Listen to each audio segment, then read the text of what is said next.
Viewers, আপনাদের rice কুকারের মধ্যে যদি কখনো এমন হয় যে রাইস কুকারে হলুদ বাতি এবং লাল বাতি কোনোটাই জ্বলছে না, তাহলে কি কাজ করবেন? রাইস কুকারের পিছনে 3টা নাট অথবা একটা থাকে, নাটটা খুলে নেবেন এবং হিট টিউব বা এই যে সাদা টিউব, এই সাদা টিউবের মধ্যে দেখবেন যে একটি কয়েলে এবং আরও একটি মেন যে পাওয়ার সকেট রয়েছে, পাওয়ার সকেটের সাথে সংযুক্ত এই ধরনের একটি কেবলস আছে। এই কেবলসটি মূলত ফিউজ, এটা 10 এম্পিয়ারের দেওয়া থাকে আপনাদের রাইস কুকারের সঙ্গে, এবং এটা কিন্তু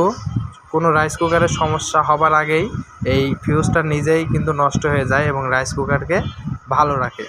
আপনারা এভাবে কিন্তু রাইস কুকারে যদি কখনো হলুদ বাতি বা লাল বাতি কোনোটাই যদি না জ্বলে, তাহলে প্রথমত আপনারা এই ফিউজটা চেক দিবেন, তাহলেই আপনাদের